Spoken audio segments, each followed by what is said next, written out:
guys, I am here today with a review and I'm really tired. If I sound tired, look tired, whatever.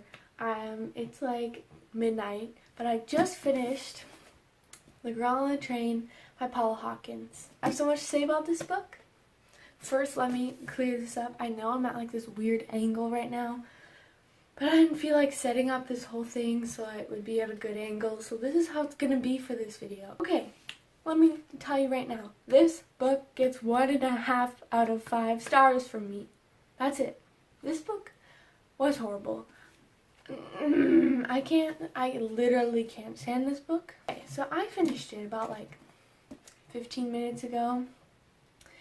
And my first thought was, what a waste of my reading time. I want to clear this up. I have nothing against the author. I'm sure that some people really love this book, and I know that some people really do based on the Goodreads ratings, but for me it just wasn't for me, and I just really did not like it. Here's my big problem with it. In this book you have, number one, an alcoholic who cannot remember what she's doing ever, and she always tells herself, no, I'm gonna drink and then I'm not gonna drink ever again. But then like 12 hours later she starts drinking again. You have her ex-husband who cheated on her with the third character, Anna, who is very jealous and annoying and rude and like just horrible all the time, annoying. Fourth, you have the girl that goes missing, Megan.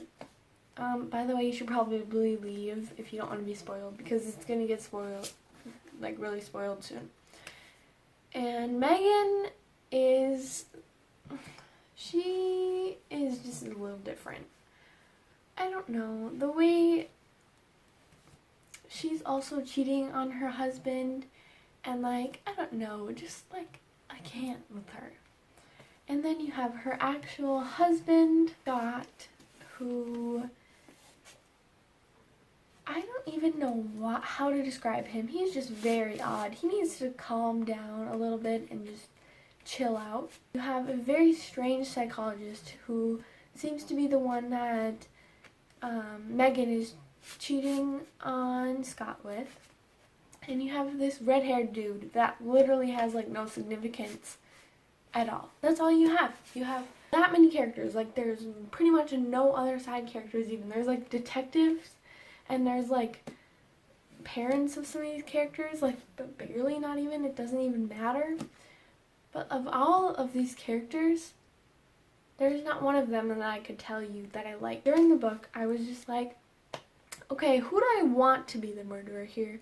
Because there's not very many options. Who do I hate the most? That was my thinking. I was like, what? That is not fun. If you are literally hoping that one person is the murderer because you hate them the most out of all the other hated characters, what's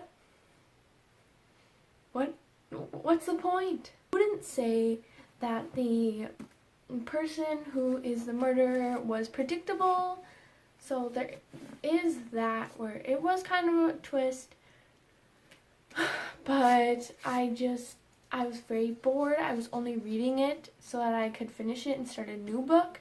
The only way I was getting through it was thinking about the next book that I was going to read, and that I can start it as soon as I finish this one. And it just felt like a waste of my time, and I just can't. Rachel was too much for me. I could not handle Rachel. Rachel would just drink and drink and drink and drink. And then when she was like not drinking, she was just trying to figure out what she did while she was drinking because she couldn't remember anything. And then she finally remembers all the things that have happened to her while she's drinking, and then you feel bad for her because her husband physically abused her, and that is a really horrible thing, and you start to understand why she is the way she is, but she still is she lies for no reason. She just continues to drink even when she knows there's no good reason to. She oversteps her boundaries trying to figure out all this stuff that's happening.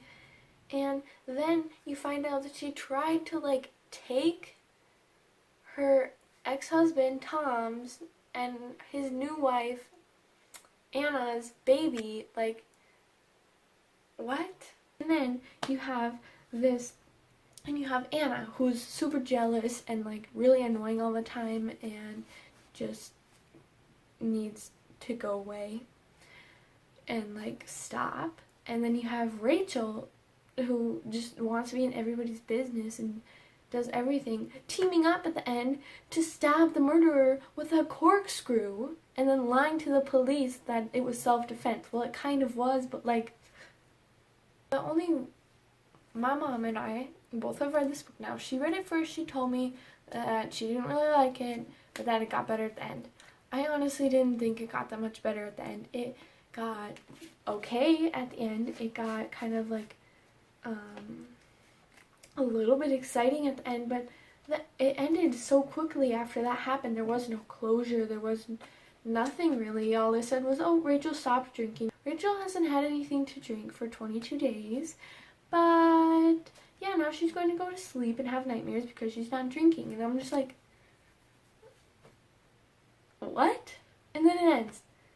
And it doesn't say really like what happened with like very many other characters really. Like it doesn't really, I guess there's not many characters to do anything with. The redhead dude, that like told her kind of what happened, like because they were both drunk and they were like helping each other up, and like he was there and he was like not significant, and he kind of just seemed like an added character to me. Like, yeah, maybe it kind of seemed like he was like, oh, he could have been murdered, he was there, you know, whatever, but like I'm sure that's maybe what the author's intent was, but it did not seem like that to me. He literally seemed like just some random drunk guy. And I understand that people need to have, like, characters have like random like experiences with other random characters, and it doesn't really matter, but it was making it seem like, yeah, it was such a big deal the whole entire time, and I was just so annoyed because I already figured out that he didn't matter at all, and it didn't matter. I went on Goodreads. This book, I think I rated it 2 stars because I round up if it's one, like, because I would say it's 1.5. But I noticed a lot of people thought it was either 5 stars or it was like 1 or 2 stars. So there wasn't much in between, like there were some. So I think that if you really, really like mystery, thriller type things, and you can stand characters that aren't maybe the greatest, then I think you would like it. But oh my god, it honestly, this is probably the worst book I've like ever read. And now I'm gonna watch the movie, and honestly, I really hope the movie is better than the book. When I first finished this book, my first instinct was to throw it against the wall, but then I realized right before I was gonna do that it technically isn't my book, it's my mom's book, so that wouldn't be a very nice thing to do. But I will probably ask my mom if that's okay, because I honestly really, really feel like it should be, and I'm not even sure if I can hold it any longer without wanting to chuck it at the wall. I don't like to chuck books at the wall. I feel that is book abuse, and that is something I'm strongly against, because books are expensive and beautiful and hold wonderful things, but this book was the opposite. It was not beautiful, it was disgustingly horrible, and it did not give anything to me. It did not help me with like wanting to read it. It was horrible, and it was not, no. I think that is it for my review on The Girl on the Train by Paula Hawkins. Like, read it if you want to, if you like mystery thriller, if you can deal with really, really horrible characters, but otherwise, if you can't do any of those, I would say that this is not the book for you. Goodbye. Have fun reading this book if you want to read it. Have fun reading other books. Have fun not reading this book, because that is what I wish I would have done instead of reading this book. But, you know, things happen. Can't go back now.